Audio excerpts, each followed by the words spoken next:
So, you served during the initial Gulf War. Yes.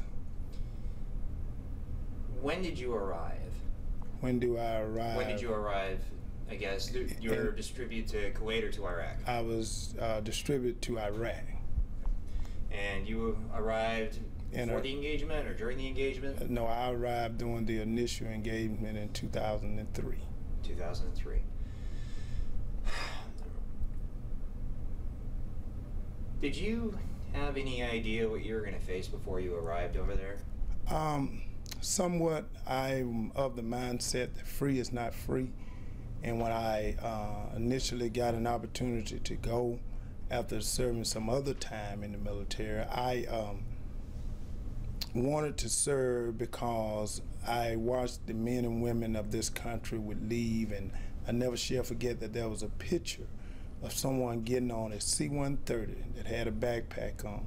And I said, if they have to go to serve so I might be free, then I should probably do the same. I owe it to my family to do the same, that they can live in this country and have the freedom that we have. How would you describe your deployment? Were you actively busy during your deployment?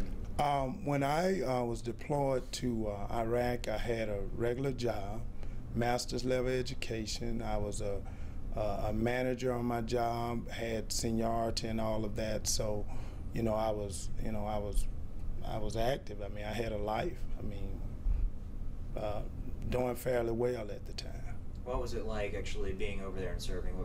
What would you say your days were like? Well, days was always trying. You never know when you was going to come into some form of conflict one way or the other, be it a mortar attack, be it any kind of combat action, hand to hand.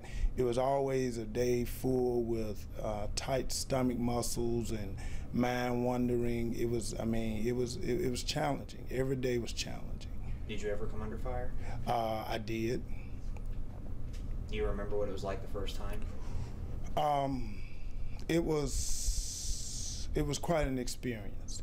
It was quite an experience because when I first went to the military, I hadn't even shot a gun, but I had received excellent training.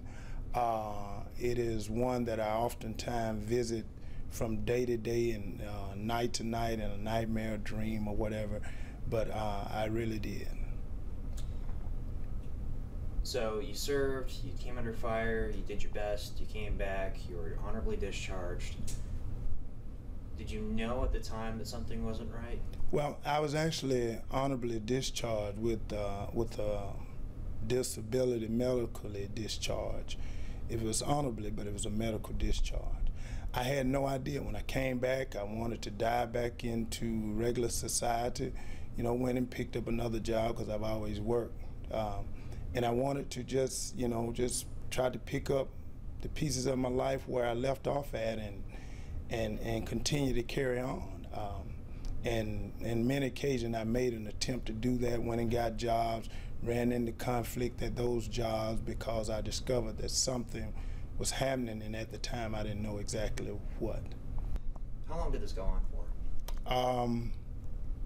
A good 6 months to a year. Like I said, I started noticing that something was wrong. I started noticing how I responded to my children, and that is, I gauge a lot of things by that.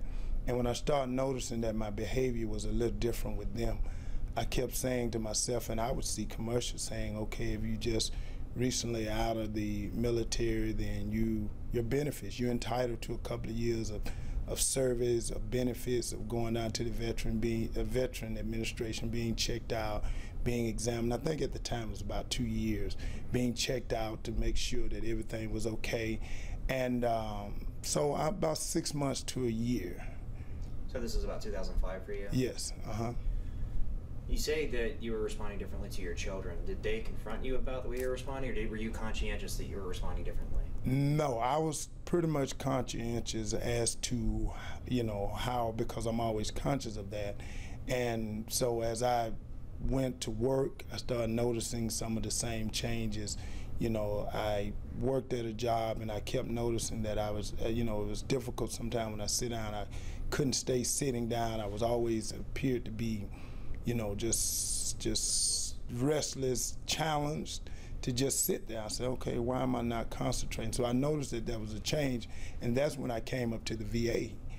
And in coming up to the VA, that's when I met Jose for the first time, and I met him, and I told him, I said, I need help. I just noticed something about me that is not right. So when I came up here and I began to see, and he gave me, I think, an assessment.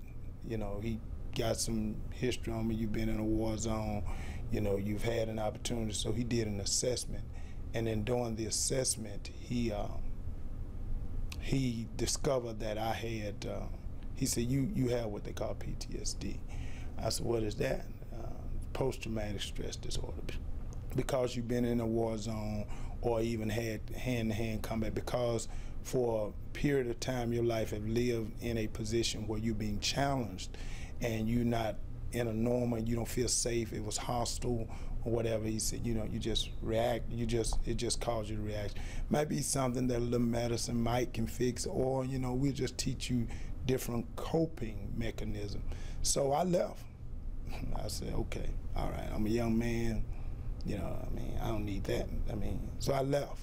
Well, when I discovered that it appeared to be getting progressively worse, or it appeared more than normal, and that was within, for me, 30 days, because I pay attention to myself, you know, I came back. And that's when I joined the PTS groups and started receiving treatment and receiving the benefit that I think the VA has for most veterans, is if they see it not as service but as a benefit. You know, we serve the country in return turns around through the Veterans Administration and provide to us a service. And now I can say it much improved. It's work under progress. They're constantly improving it. And I would encourage any veteran to come on out and take advantage of it for the benefit that it's a benefit for them. It helped them be able to serve and really give the love and support and protection that their family expect from them when they return. So that's pretty much what took place with me. Was there, in your mind, you said that you were a young man, so you initially didn't pay much attention to what they said. Was that a pride thing for you, or? Absolutely. Most young veterans, it's a pride thing. And I think it goes all the way back to the Vietnam stories that they've gotten, that they've once said, you know, different types of story of, you know, if you accept something like PTSD, then you're crazy or you shell shock. Those type of terminology that they've heard their probably foreparents share with them about coming from war and how you behave, was one of the things that I think that prevent a lot of veterans from actually coming forth and saying, I want to reap those benefits, I want to get that service. But I can say my coming up here, it's a new improved VA from what I've heard about, because I've received excellent service. There are some days that the service might get challenging. The challenging haven't always been because the VA wasn't trying to provide the service. Sometimes it's my disability itself is probably weighing on me so that I don't approach right. So when I'm not approaching right, then in most cases I don't get the right response. And I had to learn that, because I used to walk up to the desk and then I step back and step back up again, because that was something at the time I was learning every day at the group, how to deal with situations. Sometimes step back and reapproach them and see maybe this is something that I had done. So the service have been outstanding for me, and I want to encourage any and everyone that I can. I've had friends that I call that I know was veterans. The first question I asked when they say I'm a veteran, hey, you going to the VA, man? You know, I've had a friend who told me, you know what, man, the VA is the best hospital in the world. And I have to agree with him. I mean, he had diabetes issues, and then he was self-medicating. I mean, he drank a lot. I mean, I'm talking about, he just drank a lot. And I was concerned about when I would go see him, like, man, you need to spend as much time at the VA, spend as much time at the VA. He bought into it. He kept coming because he knew I kept going to see him. And that's the kind of learning that we receive in the military. You have a battle burden, and we're responsible for one another. So as a veteran, I think it's still my duty to reach out to other veterans and especially the younger veteran coming from the Iraqi and the Afghanistan and the war on terrorism, because there's a lot of them not getting help, and they're hurting their families, they're hurting their community, and most of all, they're hurting themselves because they just don't realize what they're experiencing is not uncommon. Was it, or, I mean, you've been doing these meetings for a while. Yes. Do you find that it takes a while for a guy to come into these meetings and open up and share his story and feel comfortable? The amazing thing, in some cases, yeah, and in others it varies. It depends on how much pressure is bearing on that person.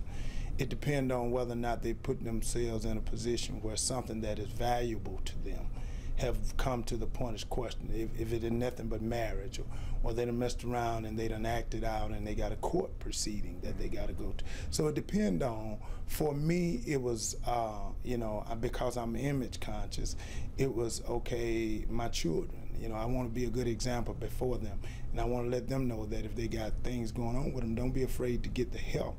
And I think a lot of guys come in here and they share what they're feeling, some right away. We have some in the group that took a minute, sit in for a year, never said nothing. But they kept coming, and they felt a comfort zone. They said, well, you know what?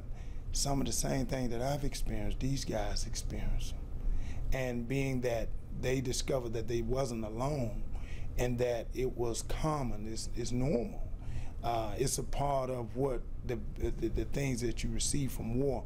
But the good thing is we live in a country that has a VA, a Veterans Administration, that provides service.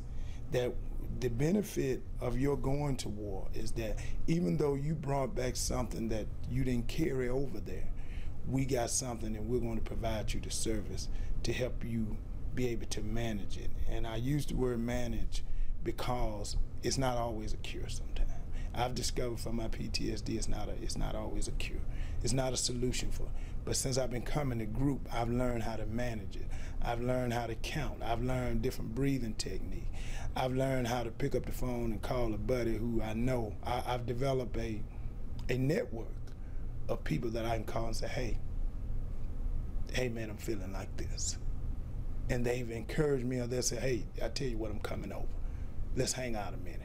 And so, you know, more than anything, it's a at-home combat lifesaver method that you'll learn by coming to the VA, and the VA providing the necessary service so that you can live with PTSD, depression, any injury that you might have. They're readily available and ready to aid you. My last question for you. Did you talk about your children so much? Did you notice an immediate improvement with the children? Did they notice an immediate change in you, and how has your relationship sort of changed over the last few years? Well, yeah, they noticed the change, and especially my daughter, because she would always, when she noticed that I was not right, she would always come and she approached me softly. She got to the point when she noticed that I appear to be different. She'll come to me and ask me, you know, you feel like doing this, Daddy? And so for me, that was huge, because it said to me that she was paying attention. And it went along to support what I thought, and that was that, you know, I was being an example for her. And that's what I want to get to any veteran, is that you are an example for someone in your community, in your home, and with you being an example for them, you have to be very, very careful that the benefit that the VA offer you for the service that you render is still a part of your benefit. It's just like when you're in the military, you go to sick call because you're sick. You know, in this case, it's not because you're sick. It's just one of the things that come from war. It's one of the things that come from being a hero. And for us who have served in the military, the government and the Veteran Administration have provided somewhere where a hero can get a hero attention. And that's what I see it as. Everything that I get here is a hero's attention.